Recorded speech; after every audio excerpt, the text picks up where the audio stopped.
오늘 일절은 여러분과 함께 너는 행복자로다. 여호와의 구원을 너같이 얻은 백성이 누구냐? 이와 같은 제목으로 말씀을 나누고자 합니다. 이 신명기는 모세의 세 편의 설교입니다. 민수기 끝부분에서 이스라엘이 아모리 족속을 물리치고 요단 동쪽에 왔을 때 르우벤과 갓과 므낫세 반지파의 그 지역을 분배해주고 나는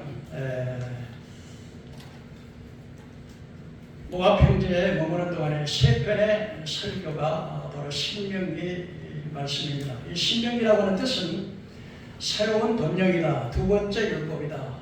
이 두 번째 율법이라는 것은 출애굽에서 기성세대가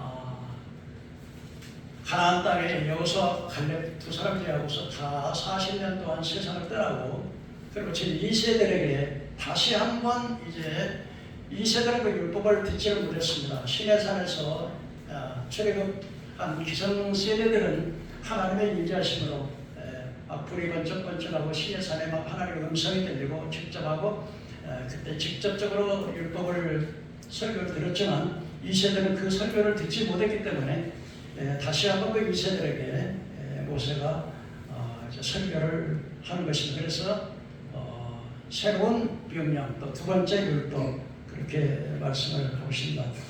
모세가 120살이 돼서 자기가 세상 떠나기 2개월 10일을 앞두고 그의 후손들에게 이스라엘 그 자손들에게 다시 한번 율례와 법도를 가리켜서 줄 필요성을 느끼고 그것이 동기가 돼서 세 편의 설교를 하게 됩니다. 첫째 신명기 전체 내용으로 첫째 설교는 바로 이스라엘 백성들이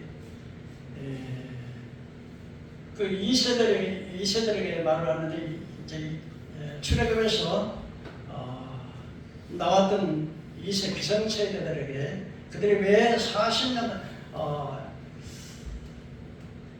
11일 250km밖에 안 되는 열하루 2개월 11일이면 가데스 바네아에 들어갈 수 있는 거리인데 그 거리를 가지 못하고 40년 동안 방황하게 되었던 그 원인을 첫째 설교에서 설교하고 두 번째 설교는 바로 2세들에게 율법을 재강조하는데 의식의 법이라든지 시민법, 사회법을 가르쳐주고 세 번째 설교는 바로 이제 가나안 땅에 그 주인공들이 가나안 땅에 들어가서 이제 너희들이 하나님의 뜻을 잘 순종하고 섬기면 너희가 형통할 것이다. 그러면서 그들에게 애원과 경고의 말씀을 하는 것이 세 번째 설교가 되겠습니다. 오늘 본문에서 보면은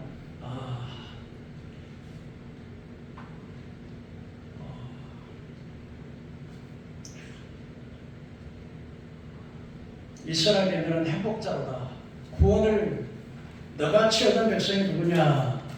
그래서 40년 동안 광야 생활을 회상하면서 구원을 너같이 얻은 백성이 누구냐? 너는 행복자로다. 이렇게 모세가 마지막 눈 감기 전에 하시는 말씀입니다. 여러분 세상 사람들은 이 세상 살아가면서 불행하기를 원하는 사람은 아마 한 사람도 없을 것입니다. 모든 사람들이 다 행복하기를 원하는 것입니다. 그래서 사전에 행복이라는 것이 무엇인가를 찾아봤더니 만족함을 느끼는 것이다. 그렇게 말을 했고 휘랍의 철학자는 아리스토텔레스는 인간의 최고의 상태를 행복이라 그렇게 말을 했는가 하면 탈무드에서는 낙심을 안 하는 사람이 행복하다. 시세로는 마음에 평안한 것을 얻는 것이 행복이다. 롤렌스 불드는 남의 증오에 물건을 탐내지 않는 것이 행복이다. 또 제이에스 밀은 행복은 인생의 목적으로 행복을 삼지 않고 행복 위에 어떤 다른 목적으로 삼는 것이 있다고 말을 했습니다. R.W. 에머슨은 행복이란 대개의 경우 쾌락이 아니며 대체로 승리하는 것을 행복이라고 그랬습니다. 이와 같이 행복이라고 하는 그 언어를 다 기술하자면 아마 지면에 도전할 것입니다. 그러나 하나님께서는 인생의 행복을 좀 다른 각도로 말씀하고 있습니다. 그렇다면 오늘 우리 하나님께서 이스라엘 백성들에게 행복이 무엇인가라고 설명하는 그 행복에 대해서 말씀을 드리고자 합니다. 첫째로 하나님께서 이스라엘 백성들에게 너는 행복자라다. 너같이 구원을 얻은 백성이 누구냐고 말을 할 때 너는 행복자라다 말할 때 바로 하나님의 선택받은 백성이 바로 행복자라는 것입니다. 그래서 하나님이 선택된 백성을 늘 인도하시고 함께 하시기 때문에 하나님의 선택받은 백성이 너는 행복자라다. 여러분, 이 아브라함이라고 하는 이스라엘 조상 아브라함은 갈대아 우르라고 하는 그 우상 나라에 태어나는데 거기서 하나님께서 아브라함을 택하시고 그를 부르셔서 그의 민족 가운데 이제 그 아브라함의 후손들이 애굽에 요셉을 통해서 애굽에 내려갔을 때 그 사람의 숫자가 70명이 내려갔는데 70명이 애굽에 내려갔는데 430년을 지나는 동안 자그마치 장정만 남자 장정만 60만 명이 넘도록 대민족을 형성했었습니다. 그런데 요셉이 내려갔었을 때 애굽의 통치자 바로는 바로 이스라엘 민족 히브리 민족이 굉장히 은혜를 많이 베풀었습니다. 그리고 특별히 히브리 민족은 유목민족이기 때문에 애굽 사람들은 농업이 주 산업에서 유목민들을 아주 부정하게 봤습니다. 그래서 특별히 고센 땅을 따로 히브리 민족은 따로 거주하도록 그렇게 하셨습니다. 그런데 이렇게 이스라엘 민족이 선택을 받았는데 그런데 요셉을 모르는 바로가 그 정권을 잡게 됐습니다. 그때부터 이제는 이스라엘이 막 우후죽순처럼 막 번성을 하니까 이거 큰일 났다. 이 백성이 이렇게 일어나다는 다른 적과 해락을 해가지고서 우리가 크게 이제는 안 되겠다. 그래서 그때부터 막 억압을 하기 시작을 하고 막 노예를 부르기 시작합니다. 그래서 여러분들이 잘 아시는 대로 피라미드라고 하는 그 애굽의 왕들의 무덤을 막 날마다 그 피라미드를 한 노예로 그렇게 삽시다. 근데 뭐 고통스럽기 때문에 히브리 민족이 하나님께 기도해서 하나님께 부르짖고 기도했습니다. 그때 하나님께서는 모세에게 말씀하시기를 내가 이 민족의 부르짖음을 들었고 이 백성들의 고통을 보았다. 그러므로 너는 애굽에 내려가서 내 백성들을 구원해내라. 그래서 모세가 애굽에 내려갔습니다. 근데 애굽에 내려가서 바로에게 와가지고 내 백성을 보내시오 말하니까 어떻게 하겠습니까? 말을 듣겠습니까? 안 듣겠습니까?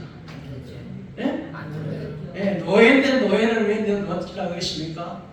그래서 안 주니까 하나님께서 그 재앙을 내리셨는데 첫 번에 물이 면에서 피가 되게 하고 막 메뚜기가 일어나서 막 온 음식을 다 뜯어먹어버리게 되고 흑암이 마르고 개구리가 막 온 가정 집까지 막 개구리가 다 모여오게 되고 그리고는 또 이 고센 땅에 가는 이스라엘 민족에게는 전혀 제약이 없는데 막 양과 소떼가 이웃 사람들은 소떼가 다 죽고 막 그리고 마지막에는 이제 그래도 내 안내 보내니까 바로의 마음이 강팍해가지고 내 보낸다 하면서 안 보내니까 이제는 장자의 재앙으로서 이제는 애굽의 왕으로부터 비롯해서 그 백성에 이르기까지 10년은 짐승의 첫 새끼까지 장자는 모두가 다 죽이는 그리고 고센 땅에는 이제는 양의 피를 잡아서 문설주마다 양의 피를 바르라 그랬습니다.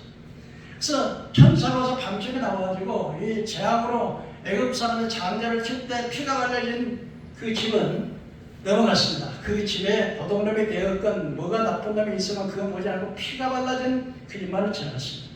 오늘날 이 6월절에 양의 피는 바로 예수 그리스도께서 우리를 위해서 흘리신 보배로운 피입니다.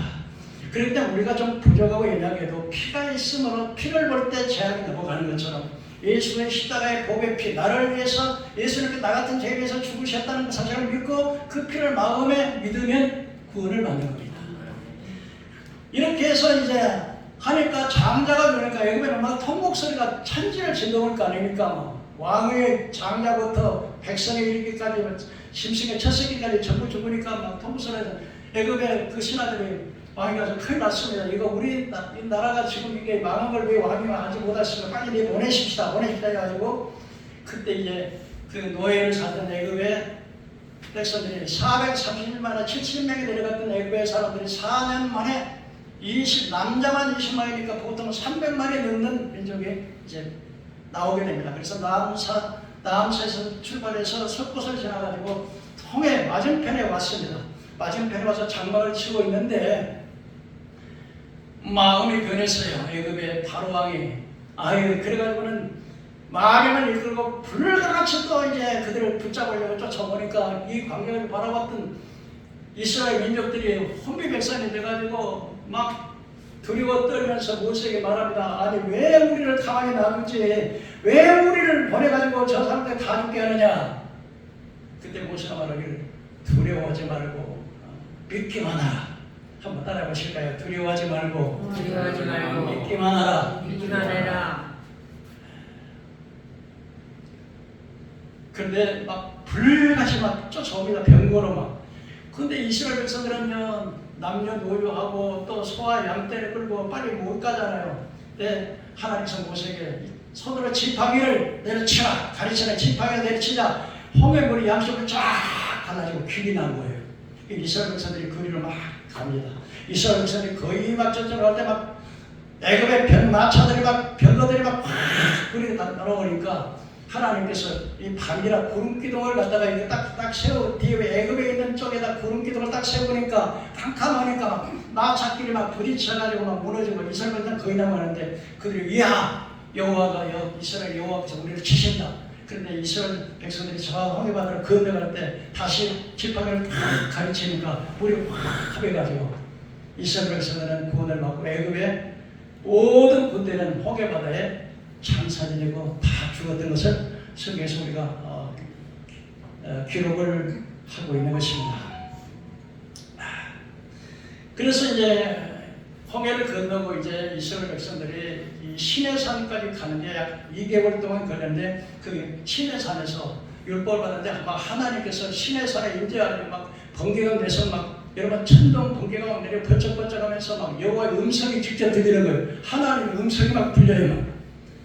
그러니까 여러분 하나님을 믿어도 이렇게 체험을 하는데 구약시대만 그런 체험이 오느냐? 아니에요. 신약시대도 여러분 간절히 기도하면 성경에 불도 임하고요. 이런 체험이 오는 거예요. 그래서 이런 홍해바다를 건너는 이런 기적을 보기도 했습니다. 그래서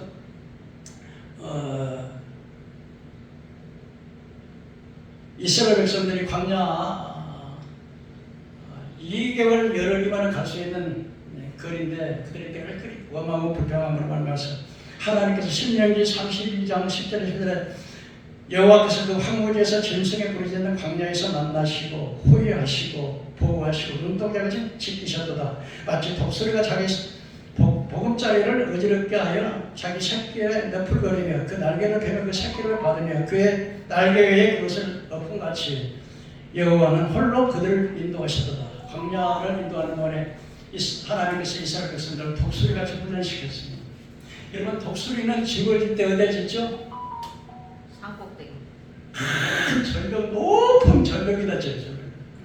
그래가지고 새끼 알을 낳으면 둥지를 제일 밑에다는 가시 같은 막 날카로운 것을 밑에다 깔고 그 다음에 위에는 포근포근한 붓자리를 이렇게 깔아놔요. 이제 이 새끼들이 이렇게 날려가면은 그러면 어떻게 되냐면 위에 그 폭삭폭삭하는 부드러운 것을 싹 치워버려요. 그럼 이것들이 막 아파가지고 막 이러니까 그래서 가위가 나올까지 아프니까 그 둥지에 그러면 이 독수리가 그 새끼를 갖다 그 높은 나무들에서 그냥 던져버려요. 그러면 새끼들이 막 나가가지고 땅에 떨어지려고 하면은요 애미가 확 내려서 파들어요. 그래야 또 다시 올려. 또 다시 올려서 또 떨어뜨려요. 그럼 어떻게 해요? 그 날개가 강해지겠죠. 그렇게 강하게 훈련을 받으니까 독수리가 조류의 왕이 되는 거예요.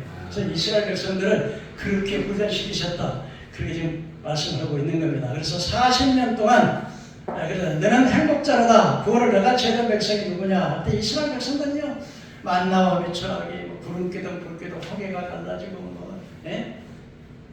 수많은 하나님의 은혜와 기적을 체험하는 백성들이 바로 그래서 시편 34편 8절 14절에 온 땅의 여호와를 두려워하며 세상 모든 거민들은 그를 경외할지어다.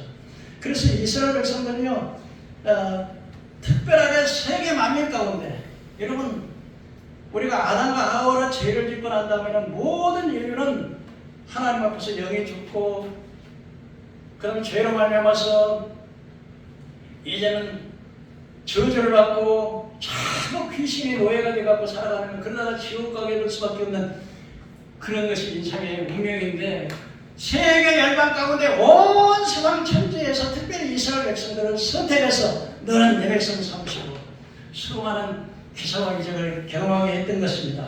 그다음에 두 번째로 어떤 자가, 그렇기 때문에 첫 번째는 여호와의 선택받은 백성이 복이 있다는 거예요. 그럼 우리도 예수 믿는 사람은 선택받은 백성이 있어요. 할렐루야. 선택받은 백성을 부르시고 보내주시고 깨닫게 하시고 믿게 하시고, 이게 예수 믿는 게 기적이에요. 아무나 예수 안 믿어지는 거야. 믿으시길 바랍니다. 교회 오는 게, 이게 여기 이 자리에 오는 게 이게 인간의 힘으로 되는 게 아니에요. 하나님의 성령이 여러분을 인도하신 줄 믿으시기 바랍니다. 선택받은 백성입니다. 두 번째로 어떤 백성이 복이 있느냐? 하나님을, 여호와로 하나님을 삼는 백성이 복이 있는 거예요. 어떤 백성이 복이 있다고요? 하나님을, 여호와 하나님을 나의 하나님으로 삼는 백성, 믿으시길 바랍니다. 그래서 여호와를 두려워하며 세상의 모든 거민들은 그를 경외하시다. 이런 성경 전체가 하나님의 절대 주권과 언약과 거룩함입니다. 그래서 하나님께서 택한 백성을 부르셔서 하나님 나라 왕국을 세우는 것이 하나님의 뜻인 것입니다. 그래서 열방의 도모를 피하시고 민족들의 사상을 무욕케 하시고, 여러분 세상의 흥망성쇠는 하나님께 있는 것입니다. 그래서 사람들 열방이 아무리 원자폭탄을 만들고 자기 계획을 세우고 세계를 정복하려고 해도 모든 흥망성쇠가 하나님께 달려있다는 것입니다. 그래서 하나님은 계획을 세우시고 의도하시고 모든 설계하는 그것은 영원히 흔들리지 않고, 하나님의 생각을 하신 모든 뜻은 대대로 이루어지게 된다 말씀하고 있는 것입니다. 그렇기 때문에 가장 복된 백성은 하나님을 예배하고 하나님을 찬양하고 하나님을 섬기고 하나님을 나의 하나님으로 섬기고 믿는 백성이 가장 복 있는 백성인 걸 믿으시길 바랍니다. 기독교의 문화가 들어가는 복음문화 다 미국이나 유럽은 다 잘 살아요. 하나님을 모르고 우상 숭배하는 나라마다 어때요? 문명이 후진국이 되고, 기독교를 믿는 정치, 경제, 사회문화 모든 면에 하나님께서 축복을 주시지만 우상 숭배하는 나라는 전부 다 저주받아야 안 되는 거예요. 우리나라도 여러분 정말 과거에요, 일본 36년 동안 식민 치하에서 자유를 잃고, 그리고 압박과 설명하고 6.25를 또 경험하고, 얼마나 가난하고 무지하고 주변 강대국들이 다 압박과 설명만 받았던 이 민족인데, 하나님께서 이 기독교를, 우리나라가 기독교를 믿고 예수 믿고 난 다음에 이렇게 복을 받은 거예요. 이 나라가 이렇게 복을 받으면서 이승만 대통령하고 박정희 대통령의 은혜가 굉장히 큰 거예요, 여러분. 여러분, 이승만 대통령은요, 이 나라에다가 기독교 입국론을 만들고 자본주의, 시장경제, 자본주의를 해야 이게 사회주의를 하면 너도 나도 똑같이 하니까 이 노력을 안 해요. 내가 자본주의에서 내가 내 개인 소유로 가질 수 있다고 해야 노력도 하고 해야, 그래야 경제가 부흥되는 것이죠. 그래서 그 자본주의, 자유민주주의가 얼마나 좋습니까? 자유민주주의를요, 내가 가고 싶은 대로, 이사 가고 싶은 대로 가고, 살고 싶은 대로 가고, 내가 하고 싶은 대로 가고. 근데 공산주의는 이사도 함부로 못하는 거야. 딱 제한돼가지고. 그런데 자유민주주의, 기독교의 부분, 무엇보다도 여러분 토지 얘들 개혁했어요. 옛날에는 봉건주의라고 해가지고 왕족들과 그 신하들, 그놈들이 전부 다 토지를 다 가지고 있었잖아요. 그래가지고서는 소장농은 맘만 빌려가지고 그냥 그 사람들 빚 갚고 뭐 간신히 입에 풀치려면 다행인데, 그래서 이승만 대통령이 토지 개혁을 했어요. 뭘 했다고요? 토지 개혁. 그래가지고 이게 얼마 동안 빚을 갚으면 그 땅을 소장농에게 이렇게 이전할 수 있도록. 그래가지고 우리가 땅을 소유하게 된 거예요. 이승만 대통령이 안 했으면 소유권이 없어. 다 그냥 노예처럼 이래가지고 그냥 봉건주의 그 자유들에게나 신하들에게나 땅을 많이 가지고 있잖아요, 이놈들은. 그 박정희 대통령이요, 서독이라고 하는 독일의 7,500명의 광부들을 보내고 이렇게 실업을 해결하기 위해서 간호사들의 600명을 이렇게 보내고 그러면서 박정희 대통령이 4.19 아주 혼란한 때에 혁명을 일으켜서 그 혁명 목숨 걸고 있는데 참 하나님이 도우셔서 이게 도저히 성공할 수 없는 혁명인데 전두환이라는 청년이 미국에서 해가지고서 그 전두환이 도와가지고 육군 사무나 그 해군 사무 그 공군 사무 그년 다 모았고 이 나라는 이제는 우리가 다시 한번 일어나자. 근데 박정희가 뭐라고 했냐면요. 막 김대중 대통령이 막 고속도로 먹는다고 막 고속도로 까고 막 몸에다 깔아놓고 그럴 때 고속도로 먹고요. 박정희 대통령. 그러면서 이런 이야기를 했어요. 내게다 침을 내 무덤에다 침을 맡아라. 그리고 나를 역적이라고 말해라. 그러나 나는 내 후손들에게 가난을 물려줄 수 없다. 이렇게 해가지고 발전시킨 나라가 우리 대한민국이에요. 여러분 힘이 없는 나라는 힘 있는 자에게 짓밟히기만 해요. 미국이 어쩐 줄 알아요? 일본하고 해서 야 우리는 필리핀 가야 되니까 너희는 조선 가져. 그래가지고 일본이 침입한 거예요. 그러나 지금은 대한민국 완전히 달라졌어요. 지금 대한민국에 힘이 있습니다. 경제력이 있습니다. 군사력이 있습니다. 문화와 기술력이 있습니다. 이제 끌려다니는 게 아니라 온 세계가 한국을 필요로 하고 온 세계가 한국을 향해서 한국으로 돌아오고 있습니다. 한국 세계 중심국가가 됐습니다. 왜 그래요? 하나님이 있다면 복을 막 물쓰듯 부어버린 거예요. 이거 알고 사시기 바랍니다. 근데 이놈은 나쁜 사람들이 말입니다. 정치인들이요. 정부 좌파들이요. 이 나라의 대통령의 발목을 잡고 악법을 만들어가지고 자기에게 불리한 검사를 갖다가 깜빵 집어넣고 자기에게 불리한 판사를 깜빵 집어넣고 이런 악법을 만들어가지고 우리 발목을 잡고 있는 이런 사람들이 참 문제라는 거죠. 지금 여러분 한미동맹이라고 말은 한미동맹 혈연관계라고 말하지만 옛날에는 우리 미국의 이승만 대통령이 한미동맹에서 주한미군이 이 나라에 주둔해서 80년 이상 주둔했기 때문에 이 나라가 경제를 발전시킬 수 있었지. 어림도 없는 거예요. 그러면 친남 맞다. 정말 이승만 대통령. 그런데 학교 교육에서 보라면 이승만의 역적, 박정희 역적, 전두환의 역적. 너무 교육이 잘못돼. 저는 어려서부터 교육을 제대로 받았어요. 다 봤어요, 그렇게. 그래서 뭐 한미동맹이라 그러는데 이제는 그 전적을 하는데요. 전적을 하는데 주력 부대가 있는데 그 척호병이라고 하는 사람을 앞에서 이제 경계를 쓰는 병인데 전적이 일어났다면 척호병이 제일 먼저 죽어요. 초소에 있을 때 저기 제일 먼저. 근데 마치 우리나라를 이제 척호병의 나라로 해가지고 중국을 이제 막는 방어벽을 하고 그 다음에 이제 미국과 일본과 필리핀과 이런 나라하고서는 정규부대로 이렇게 싸우는 부대로 그리고 지금 한국을 갖다가 외면해놨어요. 그래서 이번에 삼국 외교할 때도 이게 우리 대통령을 초청하지 않고요. 일본하고 미국하고 필리핀하고 또 대만하고 이번에 이제 16개국이 합동 훈련을 했는데요. 대한민국만 딱 빼놨어요. 왜 그래요? 나는 미국보다 나쁘다고 말할 수 없어요. 왜냐? 나라가 지금 못 믿거든 말이에요. 믿을 수가 있어요 지금요. 못 믿으니까 미국에서 그럴 수밖에 없는 거지.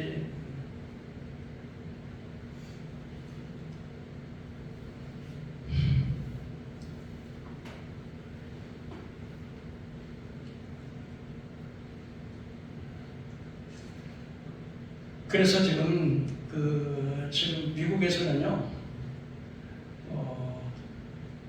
방위 산업을 하는데 방위 산업에서 지금 한국을 자꾸 제재하고 있어요. 그러고서 이제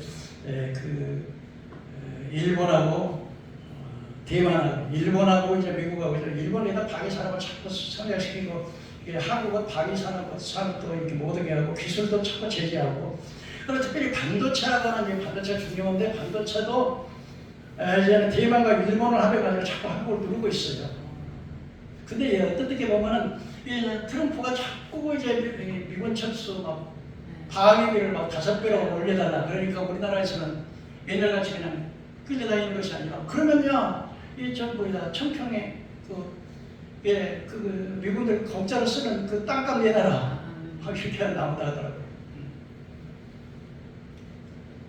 근데 우리나라는요, 그래서 지금 싱크탱크라고 하는 싱크탱크라고 그게 뭐냐면은 정치, 경제, 사회, 문화, 교육 모든 분야를 연구하는 사람들이 싱크탱크라고 하는데 이 사람들은 이 대한민국의 핵을 무장시켜야 중국을 방해하고 북한을 방해할 수 있다고 그래서 지금 한국의 위치적으로 보면 가장 중요한 위치에 있는 자꾸 미국이 돌리는데 미국의 몇몇 사람들 또 군부에 있는 이런 사람들은 한국의 핵을 무장해야 된다. 그래서 지금 우리 한국에서 지금 거의 핵이 다 준비되어 있어요. 그래서 1조 원하고 250명의 고급 기술자가 있으면 3개월 안에 핵을 만들 수 있다. 지금 이렇게 핵 실험을 안 하고도 지하에서 이렇게 모든 것을 가져올 정도로. 그래서 어떤 의미에서 보면 이제 미국은 철수하면 그것이 오히려 핵을 만들기 때문에 우리 한국에는 기회가 된다.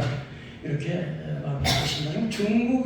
중국과 북한은 지금 미군 철수를 반대하고 있습니다. 미군 철수하면 남한에 핵을 만들기 때문에 미군이 주둔하면서 자꾸 제재하라 그래가지고 미군 철수를 반대하고 있습니다. 중국에서는 한국을 굉장히 무서워합니다. 그래서 만주, 몽골, 중국, 아시아, 한국이 한 통속이 돼가고 있고요.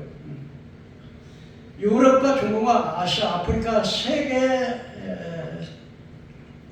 이번에 윤석열 대통령이 아프리카 48개국의 나라들에 이렇게 회의를 우리나라에서 했습니다. 근데 지금 이제 3차 대전을 러시아와 이제 우크라이나 전쟁에서 지금 유럽하고 이제 미국하고 이렇게 하고 해서 어쩔 수 없이 이제 뭐를 하게 되는데 근데 지금 원래 EU에서는 그 우크라이나 본토는 공격하지 마라 그런 조건으로 무기를 지원했는데 이제는 이제 본토 아니라 본토도 공격이 좋다. 이러다 보니까 이제 푸틴도 이제는 우리도 핵을 쓸 수밖에 없다고 지금 만지작거리고 있다. 그래서 3차 대전이 지금 일어날 그런 위기에 놓여 있다고 그렇게 합니다. 그런데 지금 대한민국에서 보면은요. 중동의 아랍에미리트, 사우디아라비아, 한국에서 가장 신뢰가 높은, 자꾸 이게 지금 미국과 EU가 이게 폴란드에 방산산 무기 산업을 이렇게 지원을 하는데 자꾸 방해를 하고 있습니다. 그래서 지금 동부 유럽도 폴란드, 헝가리, 체코, 루마니아, 이제 원자로와 한국의 모든 무기, 한국의 모든 것을 막 받아들이고 있어요. 막 코리아 웰컴 투 코리아 막 이러고 있어요. 몽골, 중앙아시아, 아프리카에서 특별히 중앙아시아는 카자흐스탄 또 키르기스탄, 우즈베키스탄은 한국 사람들이 이민 가가지고 그 민족을 이뤘는데 우리 한민족이다 그래서 중앙아시아 사람들이 막 한국 대대로 환영하고 있는데요. 그 군사기지로 굉장히 군사기지 굉장히 유리한 그런 곳입니다. 그 중남이라고 했으니까 아메리카, 미국 쪽에 브라질, 칠레, 페루, 아르헨티나, 한국 품에 들어와 있고요. 남미에는 베네수엘라, 동남아에는 호주, 태국, 필리핀, 전 코리아 이렇게 하고 있습니다. 지금은 우리 한국 보면은 대한민국 농업, 축산업, 수산업, 산업, 건설업, 공업, 전자, 무선통신, 가전, 반도체, 철강, 조선소, 방산업, AI 그리고 원자력 세계에서 원자력의 세계 최고 잠수, 핵잠수함, 또 항공모함, IT 산업이라고 해서 IT가 해서 인포메이션 테크놀로지나 인포메이션 정보 테크놀로지 있는데 정보 기술에 세계적으로 가고 있고 이 반도체라고 하는 게 컴퓨터와 휴대폰, 자동차 다양한 그 제품을 만들어내는데 이제 우리나라에서는 이게 반도체에서 인텔, 삼성전자, AK 하이닉스 그리고 대만의 중국의 대만의 반도체가 발달했답니다. 타이완이라고 해서 영어로 TSMC라고 하는데 타이완 세미컨덕터 반도체 매니팩처링 제조업 컴퍼니 회사 이렇게 해가지고 TSMC 여러분 대만과 타이완에 우리나라의 반도체계가 이렇게 발달했는데 대만과 타이완도 그 중국이죠. 타이완에 이렇게 반도체 산업이 발달하고 있답니다. 그러나 문제는 이제 불어간 세력들이 참 문제가 될 것입니다.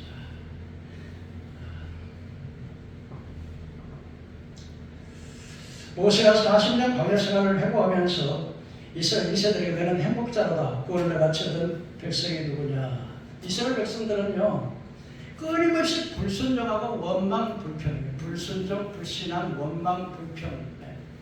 그래서 불순종에도 보니까 이게 시내산 카데스 바네아에서 11일이면 내가 갈 수 있는 길을 40년 동안 헤맬 수 있는 그들은 막 끊임없이 불평합니다. 아니 좀 이렇게 화가 나더라도 화가 나면 화부터 내지 말고 하나님 앞에 기도하고 하나님께서 마라에 나갔을 때 물이 썼어요. 그러니까 이스라엘 사막에는 물이 생명이지 않습니까? 그 물을 써서 못 맞으니까 하나님께서 나뭇가지를 던져라 했더니 이 쓴물이 닳아졌어요. 그 다음에 그거 조금 더 가니까 종려수에다 12생물을 또 해가지고 또 이렇게 거기다 물이 줬어요. 또 호렙산에서 물이 봐야 들어갔을 때 또 물이 없다고 해가지고 사람들이 보더니까 모세에게 반석을 치라. 반석을 치니까 물이 나왔어요. 근데 나중에 또 이 사람들이 또 물이 없다고 막 하니까 모세가 너무 화가 나니까 그냥 지팡이를 반석에서 말씀하느라 물을 내라 그랬는데 성경이 나니까 그냥 나중에 푸른 쳐버릴 바람에 가난 데에 못 들어가는 거예요. 티베리아에서 원망 사건이라고 하는데 이게요 그 사람들이 막 길이 험하다고 또 원망하고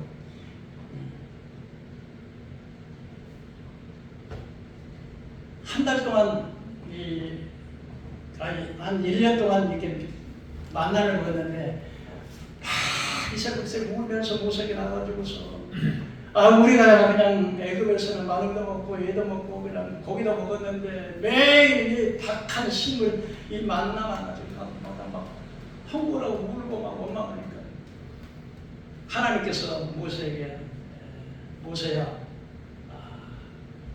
내가 이 백성들에게 하루도 아니고 이틀도 아니고 한 달도 아니고 20일도 아니고 한 달 동안 입에서 고기 냄새가 나도록 먹여주겠다 그랬더니 모세가 아이고 하나님 아무리 하나님이지만 그런다고 이 소와 양떼를 다 잡은들 이 백성들을 먹이며 바다의 고기를 다 끌어온들 이 백성을 먹일 수 있겠습니까? 하나님께서 이렇게 말씀하십니다. 나 여호와가 능치 못하면 있겠느냐? 여러분 하나님이 능치 못하면 걸 믿으시기 바랍니다. 그래가지고 바람을 동풍에서 바람을 부니까 어디서 메추라기가 날라왔는지 잡아주면 하루 여기서부터 하루 길만큼 넓은 터에 2급이시니까 여기 1급이시니까 한 1m 간격으로 메추라기가 깔린 거예요. 이걸 막 잡아가지고는 근데 욕심을 탐욕을 부리는 사람들이 막 하루 말씀대로 막 20일을 먹는 게 아니라 한 달 동안 막 입에서 냄새가 나도록 먹여준 거예요. 이 입에서 고기가 씹히기 전에 하나님이 진노하셔가지고 이렇게 죽은 사람도 참 많아요. 이렇게 또 가나안 땅에서 12 전당으로 보내가지고 가서 전탐을 하겠더니 아유 거기 가서 보니까 뭐 산을 놓고 성은 막 경고하고 막 거기서 아랍 자수를 받는데 에필 용서를 받는데 우리는 거기다 보니까 메뚜기 같습니다. 절대로 그 성을 정부관이 부담을 이겼더니 그 소식을 들었던 백성들이 그 소식을 듣고 밤새껏 우라고 우는 거예요. 아이고 우리가 애굽에서 죽었던 차라리 저 광야에서 죽었던 죽을 텐데 어쩌다가 우리를 이 광야로 이끌어서 저 사람들에게 우리 처자식들이 다 사로잡히겠다. 그리고 밤새도록 울면서 그때 하나님이 영광의 하나님이 입에서 이 패역한 족속들이 이렇게 기적을 보고 이렇게 은혜를 입어도 이렇게 나를 믿지 못한다. 그래서 내 귀에 들리는 대로 내가 해라. 그러고서 그들이 뭐라 그러냐면 야 이제는 우리가 다 처자식이 다 사로잡히겠으니까 우리가 장관을 세고 다시 애굽으로 돌아가자. 하나님 기가 막힌 얘기죠. 이렇게 해서 이스라엘 백성들이 가나안 땅에 들어가지 못했습니다.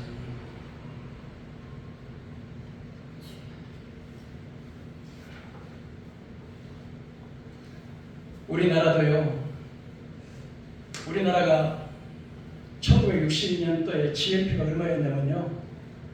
GNP가 보니까 79달러예요. 79달러면 얼마냐면요. 79달러면 70 곱하기 1,400원 하면은 11만 600원이 1년에 한 사람이 벌 수 있는 수익량이 이게 그 GNP라고 그러는데 11만 600원밖에 안 돼요. 그러니까 한 달에 그러니까 10,000원이 채 안 되고 9,000원이나 물론 화폐 가치가 지금보다 많았죠. 낮지만은 9,000원이나 8,700원 가지고 한 달을 사는 거예요.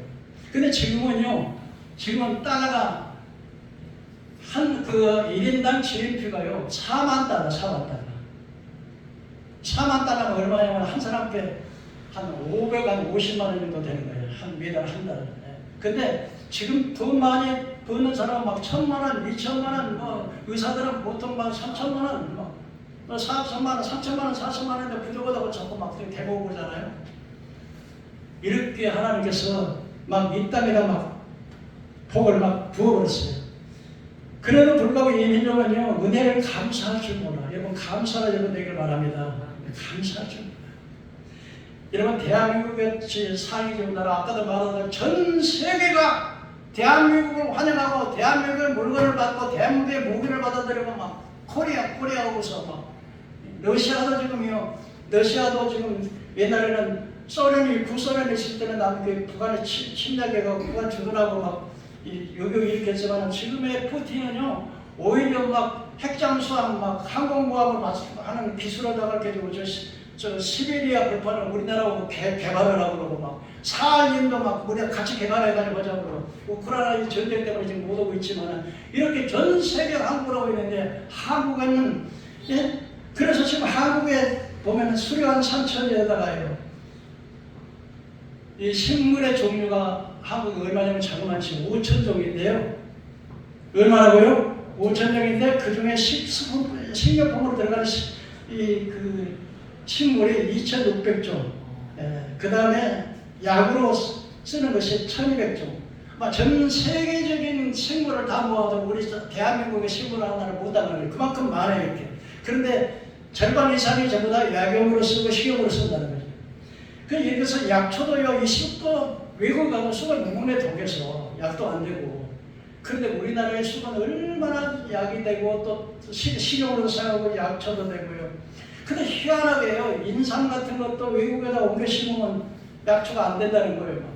근데 우리나라는 이 북태양 고기압과 해양 고기압과 대륙의 고기압이 이렇게 합해가지고서 봄, 여름, 가을, 겨울이 이렇게 초나초도 있기 때문에 그렇게 모든 식물들의 약초가 그래 되고요. 마시는 물도 안 어때요? 저는 이렇게 유튜브 틀으면서 텔레비 보면 막 그 산에서 막 차차차 흘러내리는 그 좋은 물. 여러분 물이 귀한 건 여러분 아세요? 알아요? 우리나라는 수돗물을 마셔도 이거 괜찮아. 그 정도.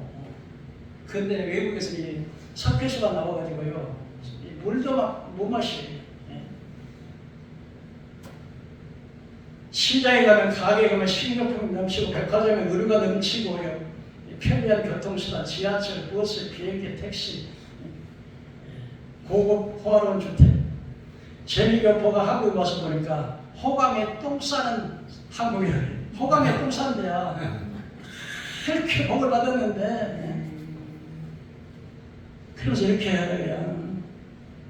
공중화장실에 미국에서도 보기보다 비대가 설치되어 있고 주차 티켓을 뽑는데 그런 촌스러운 행동을 하지 않고 우아하게 자동식으로 주차장에 들어가고 대중교통을 카드 하나로서 앉아서 집에서 별거 다 시켜 먹고 집안의 전동도 LED를 쓰고 심지어 콘센트 리모컨으로서 너무나 고급스러운 이 주택들. 그러니까 미국에서는 이렇게 큰 나라지만 이렇게 창문을 열면 삐그덕삐그덕해서 창문이 이렇게 비낀대요. 그런데 우리나라에서 이렇게 여인식 해가지고 창문을 열어보면 그냥 부드러워해서 이렇게 좋은. 그래서 2023년 3월 20일 날 세계 행복의 그런데 우리나라에서는요. 2023년 세계 행복 보고서에서 보면 한국의 행복 수준이 137개국 나라 중에서 57등이에요. 그러니까 거의 꼴찌에 들어가는 거예요. 이게 이렇게 좋은 나라에서 행복하지 않다. 그리고 자살률이 세계에서 OECD 나라 제1위인 거예요. 이스라엘 나라처럼요. 이 나라가 하나의 은혜를 모르는 거죠. 어떤 목사님이 그러더라고요. 어떤 목사님 집에서 집사님 집에 신발을 갔는데 앵무새가 이렇게 달았는데 이 새끼야! 이년아! 그래서 깜짝 놀래가지고 아유 집사님 큰일 났습니다. 이거 빨리 앵무새 빨리 갖다 팔아버려야 되는데 어쩌야 되겠습니다. 큰일 났습니다. 그러니까 아유 목사님 정들었어요. 정들었어요. 그리고 목사님 앵무새 좀 빌려주세요. 그랬더니 앵무새를 갖다 놨어요. 며칠 지나고 난 다음에 앵무새를 목사님 자기 앵무새 찾으러 갔더니 자기 앵무새가 자기를 보자마자 이 새끼야 이년아 왜 그래 한나치게 싸우니까 그만 보고 앵무새가 그대로 오는 거예요. 마지막으로 여러분 어떤 사람이 복 있는 사람이냐 여호와로 방패를 삼느냐가 복이 있는 시편 18편 2절에 여호와는 나의 반석이요 나의 요새요 나의 거짓신이다요 내가 그 안에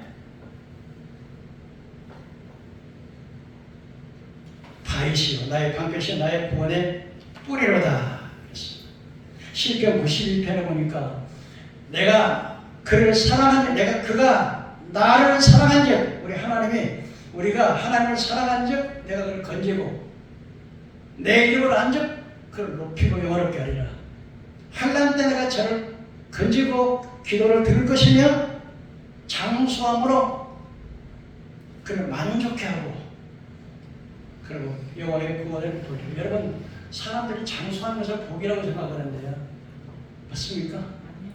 근데 장수도 나름이죠.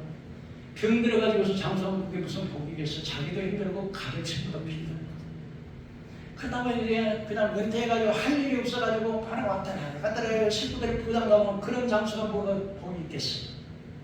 그런데요 시편에 보니까 의인은 종려나무 같이 건성하고 백양목처럼 밝아 늙어도 결실하고 기력이 첩정해서 여호와의 구원을 나타낸다. 그런데 늙어도 건강하고 늙어도 일할 것이 있고 늙어도 하나님께 쓰임받을 수 있는 나의 모산에 복이 있지 않아요.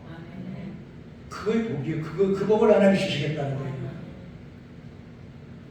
요즘 보면은 매 맞고 사는 남자들 참 많다 그래요. 서울병원에 5명의 남자가 단점으로 붙여봤더래요. 근데 거기 보니까 50대, 40대, 50대, 60대, 70대, 80대가 단점으로 붙여봤어요. 그래서 사람이 물었대. 40대에 야 40대 너 왜 맞았어? 그랬더니 마누라가 나가게 어디가 그랬다가 30번 맞았대. 왜 키냐? 왜 키냐? 50대 당신 왜 맞았어요? 그랬더니 마누라가 나가기에 같이 그랬다가 1시간 맞았대. 60대 왜 맞았어요? 마누라가 밖에서 있길래 빨리 들어와 그랬더니 왜 얼쩡얼쩡 한다고 그래서 또 2시간 30분 맞았대. 70대 그래 70대도 때려요. 왜 때려요? 아니 내가 그냥 청소도 다 하고 쓰레기통 다 받고 내가 돈도 다 주는데도 때려요. 80대도 때려요. 예, 때려요. 왜 때려요? 아유 아침에 눈 떴다고 막 때려요. 근데 이제 90대 할아버지가 막 달려오는 거예요. 군대를 가요. 아니 90대 할아버지도 맞아요. 그랬더니 때려요. 왜 때려요? 아니 글쎄 내가 자고 일어났는데 갑자기 마누라가 그냥 화살짝 열더니 아니 내 친구들은 전부 다 밖에 자는데 너는 왜 이 영감탱이야? 너는 방에서 자냐? 그러더니 시장 사람들 어때요? 참 뭐 이렇게 뭐예요? 빨리 죽기를 원하고 쓸모없다 그러고 40대만 되면 남자들이 이게 우스갯소리로 하나 말하겠습니다만은 이제 말씀을 정리합니다. 여러분 어떤 사람의 복이 있을까요? 하나님 앞에 택함받은 백성, 택함받은 국민, 택함받은 사람이 복이 있다. 두 번째는 여호와로 자기 하나님을 삼는 사람의 복이 있다. 세 번째는 하나님께서 우리를 방패로 하나님을 방패로 삼고 사는 사람은 하나님이 책임지신다는 거예요. 그거의 문제, 가정의 문제, 자녀의 문제, 물질의 문제 모든 문제를 책임져 주신다는 거예요. 이스라엘 백성들은요 2개월 열흘만에 갈 수 있는 가나안 땅을 40년 동안 방황했던 것은 그토록 너같이 구원을 얻은 백성이 누구냐고 모세가 말하는데요. 그게 그 날마다 불평, 불만, 원망, 가정에서도요 의싸움이 일어나요. 불평하니까요. 감사합니다. 사랑합니다. 수고하셨습니다. 나는 당신이 참 고맙습니다. 이래야 안에 가정이 이렇게 평화가 오지. 사랑하는 성도 여러분, 오늘 말씀을 드리면서 여러분들이 이제 계명을 잘 지키세요. 모세가 내가 먹어서 배부르고 아름다운 집을 짓고 거기 가면 오양의 구성 눈이 중식될 때 너는 두렵거든 하나님 잊어버리지 말라. 내 스스로 재물 얻었다 하지 말라. 재물 얻을 능력을 내게 주었느니라. 내가 불변과 정갈과 간종한 것 광야가 있는 곳을 전하게 하셨으니 마침내 너를 낮추어서 복을 받게 하려 하시니라. 내가 그들간 가나안 땅에 들어가서 이방 신들을 섬기고 너희 딸들을 그에 주고 그들의 딸들을 내가 매들을 삼아서 그리고 우상을 준비하면 너희 반드시 망할 것이다. 그렇게 경고합니다. 사랑하는 성도 여러분, 하나님 말씀의 계명을 철저히 지키고 하나님께서 주신 은혜를 감사하면서 살아갈 때 여러분의 삶이 복되고 여러분의 후손들이 참소할 뿐만 아니라 대대로 하나님의 큰 은혜를 받게 되고 복을 받게 되는 민족이 될 줄로 믿습니다. 아멘.